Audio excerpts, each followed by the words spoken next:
Hello everyone and welcome to Long's Toys. Today we'll be taking a look at Bottle Change Rider Series number 11, Kamen Rider Rogue from Kamen Rider Build. So as I stated, this is 11th in the Rider series. Very much like Cross Z Charge and Grease before him, he doesn't really have any kind of interconnectivity with the previous figures in the line. The big draw of the Bottle Change Rider series was the ability to swap out the pieces to make different combinations because he uses two bottles to transform. You guys know this.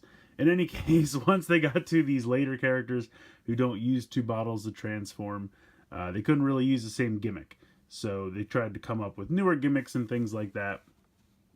So I believe the gimmick for Rogue is that his head spins around. So, I don't know. We'll take a look.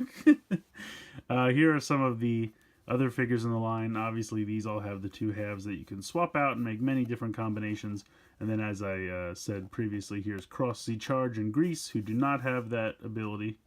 And Rogue very much does not either. But cool artwork here on the back. Cool picture there on top. Cool picture of Rogue on the side. This is just kind of the picture wrapping around to this side. Nothing really much on the bottom. So yeah, that's pretty much it for the packaging. We'll go ahead, we'll get them out of there, and we'll take a closer look. So here is Kamen Rider Rogue out of the box. And I have to say, I really do like the design, and I really love the color scheme. The purple is a little bit darker in person than I expected. I kind of thought it would be just a shade lighter as far as the purple goes. Maybe more of like, I don't know, maybe more of a bluer purple, I guess. It just seems really dark in person. I still like it. I still love the color scheme. I think this kind of turquoise color with the purple, and especially the light blue from the driver, all those colors really pop well together, and I think that looks really cool. Articulation-wise, pretty similar to the rest of the figures in this line. No waist articulation, no head articulation, but you have the arms, shoulders go all the way out to the side, can spin all the way around. You have the bicep swivel, you have 90 degrees in the elbow. You have a wrist swivel, two sets of fingers as per usual. Out to the side, front to back with the hips, but you can't go too far back because of the butt flap. Pretty standard. You can kind of do that thing where they like extend out a little bit, but then they kind of push back in. Actually, maybe I lied. Maybe they don't push back in. Yeah, they don't. But you do have a thigh swivel, 90 degrees in the knee, and then of course ball joint in the ankle. So I like it. I like the figure. I think the color schemes work. Articulation standard, very good.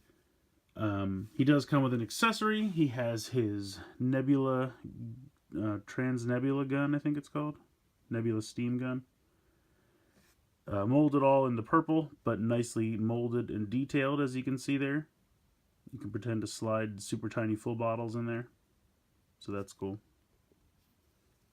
Then you just open up his hand and pop it in as per usual. Let's go ahead and actually get this to work. As is usually the problem with these, the fingers don't close around amazingly, but it's fairly decent. So he can wield his gun. So the gimmick, if you'd like to call it that, there is a wheel on the back, and you just spin that around. So you spin it. There we go. You can see the mouth of the crocodile opens, and then there's a completely black side to the helmet. And then you keep spinning it, and when the head comes into place, it closes over top. So you can see here this part around his helmet is actually the mouth of a crocodile. There's the little eye, and there's the open jaws of a crocodile. So as you're spinning, and I think this is how he transforms. When he first transforms, the head is black, and then the mouth of the crocodile is open. And then like the finishing touch to complete the change sequence, the henshin sequence, the head spins around, and then the jaws close over the head. And that kind of completes his look. And it looks cool.